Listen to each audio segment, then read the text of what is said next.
G'day, Stu here from UAV Futures, and today, well, finally, we're back with another question and answer video. And I know you guys have been asking for so long, Stuart, when's the next question and answer video coming out? And I do have to apologize, you know, we did miss, I guess, this month sort of one because I was working on this $200 sort of FPV setup, how to get into the hobby. This was one of the biggest videos that I've done in terms of how much work that it took. And if you haven't seen that, I'll leave a little link, a little card should flash up somewhere up here. So go and watch that. But now that's done and it's all published, we're back finally with the question and answer videos. So, pretty much what these are, I like to run these like every 2 weeks or so, well that's the plan anyway, and these are some of my most favorite videos to do. I want to answer questions from the community, so if you've got a question, drop it down. It could be about anything, but it's usually about FPV. Drop that down in the comments below, and every time we go through, I'll go through, pick the best questions and answer them. And these are, you know, a really good way, I really like doing them, a really good way to interact with the community, to give back that little bit more and basically have a good time. So if you've got a question, stick it down in the comments below, and yeah, let's get started with the Q&A. Now, a little bit of a change as well, something I want to do, I want to give some more stuff away. So I think these question and answer videos are going to be perfect, like a perfect opportunity to pick the best question every week and ship something out. So I'm going to try and organize some prizes, and I'll try and talk to some vendors or find some of my own stuff. Or, you know, this week we're actually going to be giving away a Taranis. So congratulations. I'll talk about like the question when that comes up. But I'm going to pick the best question every single week that I think helps the hobby. So definitely, if you've got a question, stick it down below because you might win something. But we'll pick out the best question, and you know, I'll have a prize basically each week, and we'll be able to ship that out to you or organize something special. We'll figure something out. Anyway, enough rambling. Let's jump right in and let's talk about the question and answers. So I've got my phone here. Let's rock and roll. And sorry in advance if I mispronounce anybody's name. You know, I'm no good with pronouncing anything really, so I've come to find in this hobby, whether it be drones or YouTube channel names or anything like that, let's just roll with it and see what happens. So the first one, this one's from Killer Drones with an A. Kia Order Stew, I don't know where that's from. Is that New Zealand? I'm not sure. Or I don't know, somewhere in the Pacific it sounds like. In a video a few months back, you gave someone else a piece of advice about starting a channel. Well, I stole that advice and started giving it a crack myself. I love making videos and trying to promote my concept. Anyway, my question is, what was your breakthrough video, the one that you thought was a turning point for you, for your channel, Dre? I don't think I had a really massive turning point when it came to this channel. It was just something that I was really passionate about, and I kept pushing out content, I think. And if you just keep making good content, eventually, like I don't understand how YouTube works. Sometimes I think a video will do really well and it doesn't, and other times, like I think, oh well, this might be an okay video, and people seem to blow up and love it, you know, or you know, have a lot to say about it. So I would say my biggest turning point though was I did it with like the EpiQuad 2. I don't even know if it's in shot. So the hang on, I'm going to get it. So at the start of my channel, this was probably about 18 months ago, I think. This was the EpiQuad 210X, and this thing I did like a 5S build. This was my first 5S build, and it got a lot of views, and it was, you know, it was probably due to a catchy title and those sorts of things. I think it had over 100,000 views, which at the time, when I only had like 2,000 or 3,000 subscribers, totally blew my mind. So that was very, very exciting for me. But overall, I would just say, keep making that good content, keep putting it out, and don't rely on a big break video, because you don't want to just get, I guess, internet famous from one video and then not have anything to back it up with. If you just keep doing what you're doing every day and people seem to love that, then you're going to have no dramas, because you don't want to be chasing those big breaks or those big, I don't know what you call it, those big, you know, those big one-off videos. Just follow what you love and just make something that you enjoy making, and those things will come naturally. And it doesn't, then you're not chasing those things. It doesn't matter how a video goes, as long as you're doing what you want to do and something you're passionate about. I think that's the important thing, and that's what I love about this channel. I just love this stuff. I love making videos. It's not so much about getting the next big hit video at all. It's just about sharing FPV with all of you guys. I'll put this one, I'll probably have a big pile of drones down here by the end. Alrighty, so that was a bit of a long-winded answer. Moving on, let's have a look. Got my phone upside down. This one's from Edward Lee. Hi Stu, I would like to see... Hi, sorry Edward, let's start again. Hi, what would you like to see in FPV goggles in the future? There is quite a lot to choose from these days, but are any of them future-proof? You know what, Edward Lee? This is actually the question that I'm going to pick for this week. This is this question of the week, so check your spam inbox or check your YouTube inbox. I'm going to contact you somehow. I'm going to send you a message, and basically you've won yourself a Taranis QX7, and that was a massive shout out. That one was actually came from like a subscriber and a fan who wanted to give that QX7 and donate it to send that back out to you guys. So thanks very much. But anyway, Edward Lee, let's answer your awesome question. I definitely think to future-proof some goggles, they need to do a few things. There's no current best goggle at the moment, and it really frustrates me. There's 3 goggles that I really like that do each thing differently, and I don't know why. Why can't just some manufacturer out there put it all together? Please, if you're a manufacturer or a vendor who watches this video, listen to this part very carefully. So number 1, you know, you want a nice big image, and there's no doubt that the Fat Shark, Dominator, you know, the V3, HD V3s or HD V2s have a beautiful big, you know, 4x3 image. That's fantastic. Number 2, we want like the functionality of the Sky Zone. So they've got a great price. They've got HDMI input,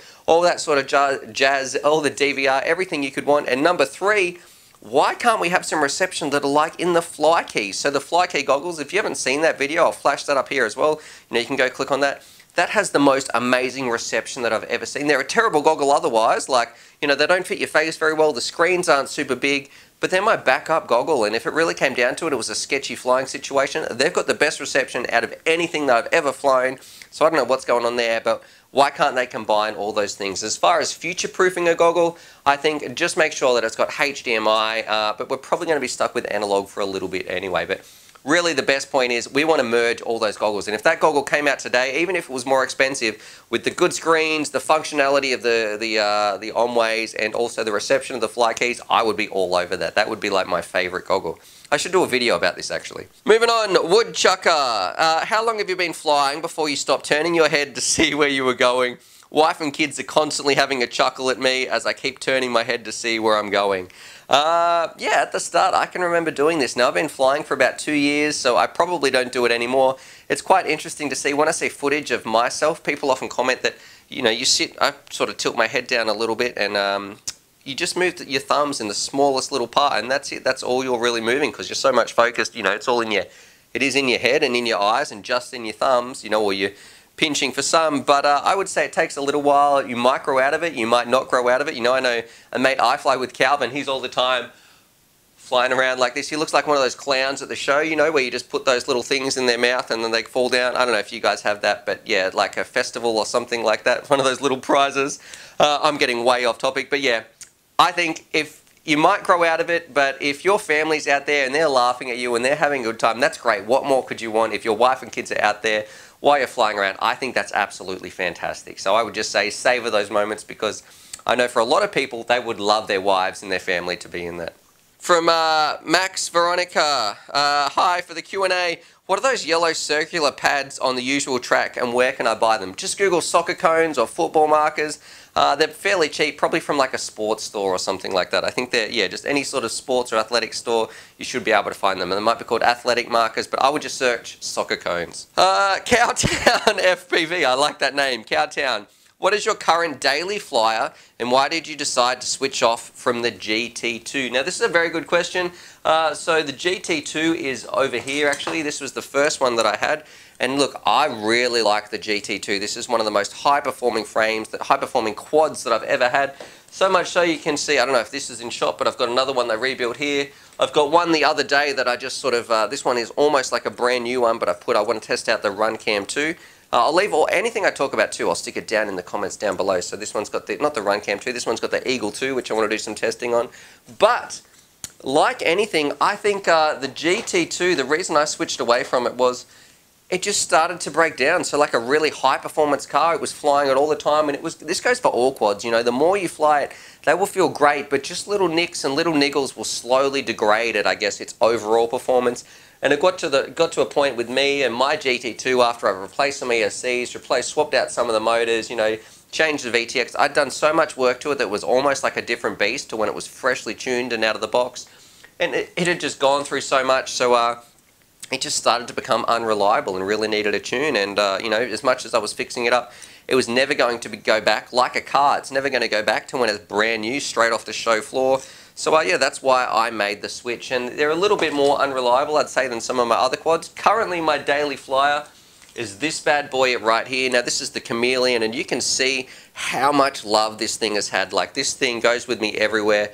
I fly this all the time. It's absolutely rock solid, and the reason I like this one too is because it's got like a lifetime warranty. So if the frame does break, it's very easy. It's like $5 to get a replacement shipped or something like that. But very, very recently, as of like today recently, we've got this one. Now this is the Talon, and I haven't done the part 2 flight footage yet, you know, but I took it out just for a little test spin, and holy smokes, this thing just blew me away. So this one's going to be very interesting to see how this goes versus the Chameleon. Look, I'm not saying I absolutely love the Chameleon, but the flight characteristics of this thing, you guys are going to lose your minds. Moving on, g'day Stu. Oh, this one's from Gary Luke. G'day Stu, you keep knocking out great content, keep up the good work. What are your views on smoke stoppers, and do you use them? Yeah, I do have a smoke stopper, here it is. And for those of you who don't know, pretty much what a smoke stopper is, it's this little light bulb here. You plug in one end to your quad, one end to your battery, and if there is a short, instead of frying your electronics in your quadcopter, your light's going to come on. So if you're not too confident in your building skills, you know, when you want to prevent against shorts, these are a great idea. I don't always use them. When I remember, I do. So it has saved my build once or twice before, but most of the time, I'm probably not in a rush, but I'm fairly confident nowadays with my building skills that I'm not going to have a short. So, you know, but if you're new to the hobby, these are a great investment. And if you remember, or you want to be very diligent, fantastic way to save your equipment. Let's see, moving on. So this one's from Tomica CZ. Now this is a bit of a long question, so I'm going to paraphrase to the middle part here, but it basically says, what is optimal voltage for a fully charged and ready to fly 4S LiPo, and when should I land, as in what is the minimum voltage? Now a fully charged LiPo is 16.8 volts. So that's what you want. You don't want to go anything over that in a normal LiPo, because that's going to damage the cells, and just don't do that. It's unsafe. And you want to come in, my rule is come in enough, you've been flying around and your battery's rested for a minute. I'll see if I can find a battery. So you've come in, your battery's landed for a minute or so, you know, it's still going to be pretty warm. When you want to pick it up, you want to have about 3.5 volts per cell. Now, I absolutely abuse my batteries. I hammer them so hard, I probably over discharge them, and my count, you know, so that's about 14 volts if you're using an OSD, you know, 4 times 3.5 is 14. So about 14 volts is when you want to try and land or something like that. But I know in my experience, I push these things way below. I've seen some down to like a 4S battery, down to like 8 or 9 volts. Really not very nice to the battery at all, but it does always seem to bounce back. And I think the big part is, you know, it's probably not good, and I'm sure there'll be a whole bunch of hate down in the comments, probably not good at all for the battery.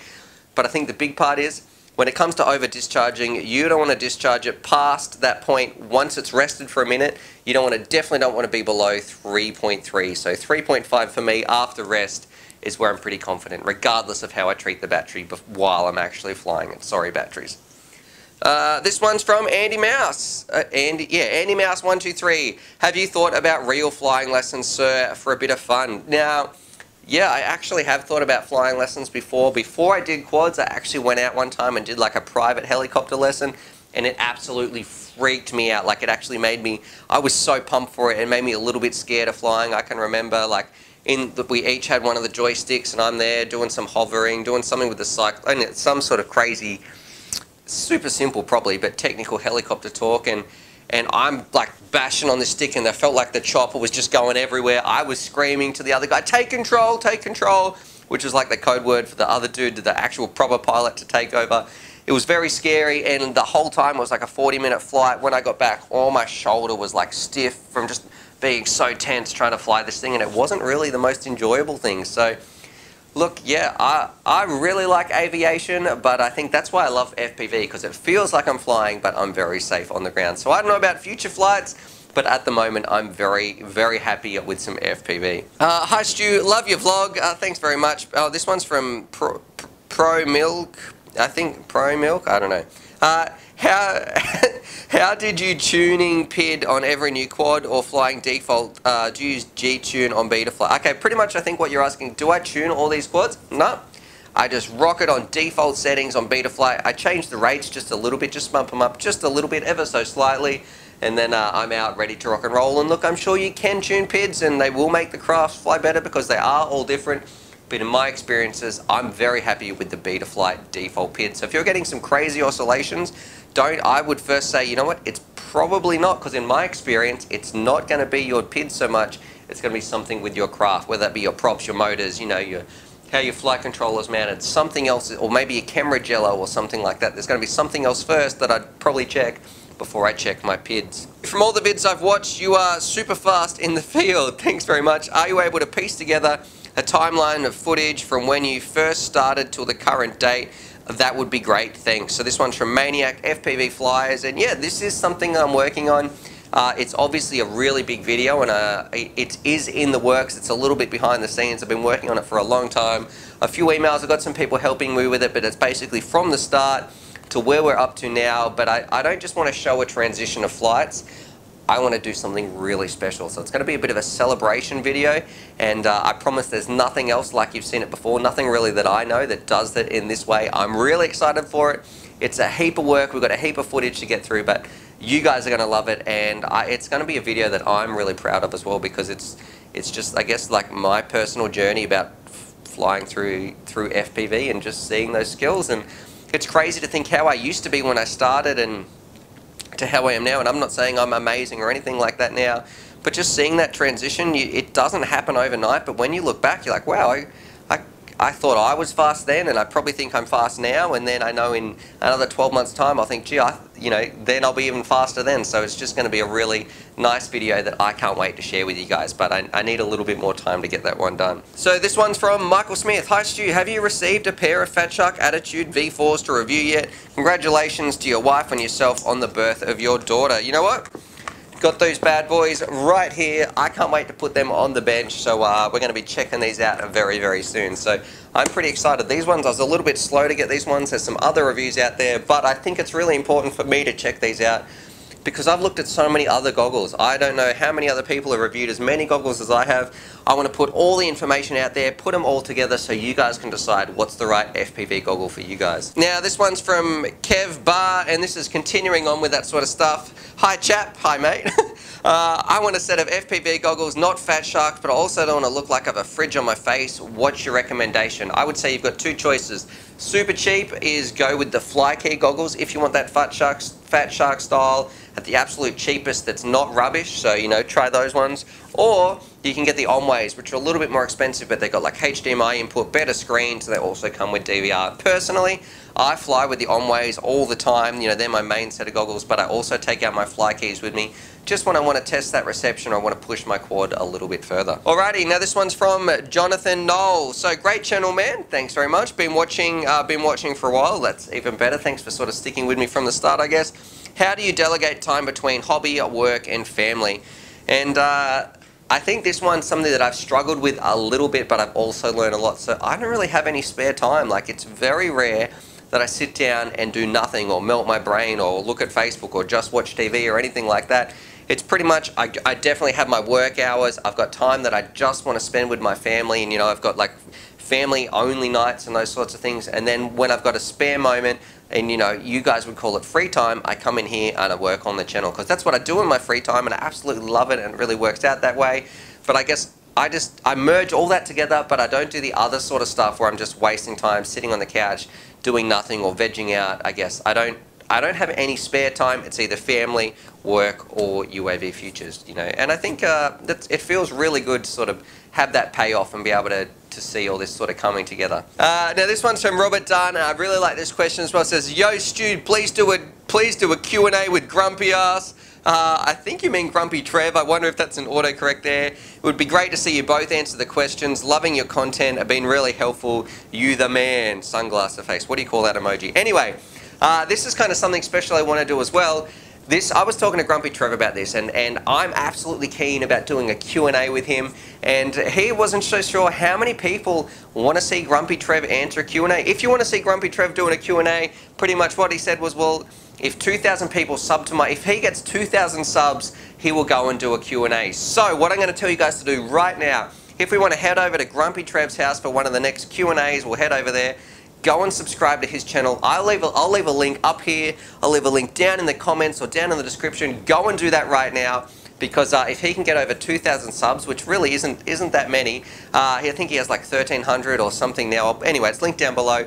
But if enough people want it and he gets over 2,000 subs to sort of show him that yes, we do want to do a Q&A with him, we'll head over to his house. We'll be in his shed. Some of the lighting might be different, but he has so much stuff everywhere. It's like a gold mine of RC and hobby stuff. You guys will absolutely love it. And yeah, it might be really fun to do a Q&A with Grumpy Ass or Grumpy Trev. So if you want to see that happen, go and subscribe to his channel, and hopefully we can get over 2,000, and then yeah, we can do a Grumpy a Grumpy Q&A. Oh, now speaking of Grumpy Trev, this is another thing I've got to mention. He's out there visiting you guys right now. He's over in the UK from like the 1st to the 15th. He's going to be traveling in Wales and Scotland and the UK, so definitely drop him a message. I'll link his email down below. If you want to meet up with Grumpy Trev and talk some FPV, or maybe you've got an FPV event or something like that on, send him a message because he would love to drive out and see you guys and just hang out and talk shop all about FPV. He was super keen, so he's asked me to let you guys know that. So yeah, if you want to see Grumpy Trev or have a bit of a chat to him, buy him a beer or see how grumpy he really is in real life. He's a legend of a guy anyway. Shoot him off an email. Alrighty, moving on. So that was a bit of a big detour. This one's from Andrew Smark. Are you scared about crashing? I'm a massive blanket with that. Absolutely not. Honestly, with the type of flying I do, and if you've got a frame, something like the Chameleon, which has a warranty, these things are absolute little tanks. Like, I've bashed this thing around so much. They are, you know, and when spectators see them crash, it's like, ooh, that's not going to be good. And when you pick them up and they're flying 30 seconds later, it blows their mind. But these things are all carbon fiber. Your components are pretty tough. They're designed like this, so definitely, if you're not, and Grumpy Trev actually replied to this one in the last Q&A, if you don't crash, you're not trying hard enough, and I definitely agree with that. Don't be scared of crashing, because that's exactly, these things are designed to take a bit of a hit. Alrighty, the Hyper Mamba, review some flight simulators. You know what, this is something I do want to do, you know. My computer I use at the moment is absolutely rubbish. It barely does the job as it is, so it's no way is it really going to allow me. Anytime if you watch my videos, I have to, instead of screen capturing, I just have to film the screen. So that's how bad my computer is. It's an old laptop. But thanks to Patreon, and shout out to all my awesome Patreon supporters, by the end of the year, I'm going to get myself a new computer. So I'm saving up. I'll be able to have a decent computer, and definitely we'll be able to review some sims out there, because I think sims are a great, you know, the flight sims are a great learning tool we can use to get heaps more people into the hobby. Alrighty, that was actually the last question, so definitely hopefully you guys enjoyed this Q&A. If you've got a question for next week or the next episode, stick it down in the comments below, and if you see someone else's question, reply to that as well, because what I'm going to do, remember, I want to start running some giveaways. I want to start sending some stuff off or getting some more stuff to people out there who'll put some questions down below. So definitely, if you've got a good question you think the community wants to know the answer to, or you want to hear me answer, stick it down below, because you might win something. Shout out to, I can't remember his name. Let's find out who it is. Edward Lee, because I'll be sending you off a Taranis, or we'll be organising to get you a Taranis. It's great to get on the same level as you guys and just talk FPV, because that's what this hobby's all about. We're on this together, so I'm going to stop rambling, and as always, happy flying! Alrighty, so hopefully you guys enjoyed that video. Definitely subscribe if you're new to the channel and check out these videos, and I'm also going to leave a little link here to my Patreon page, because I've got some fantastic Patreon supporters, and I like to give back to them as well. So if you want to join the UAV Futures family, there's things like bonus velcro straps, little bundles of FPV goodies and things like that that also get sent out. Anyway, happy flying!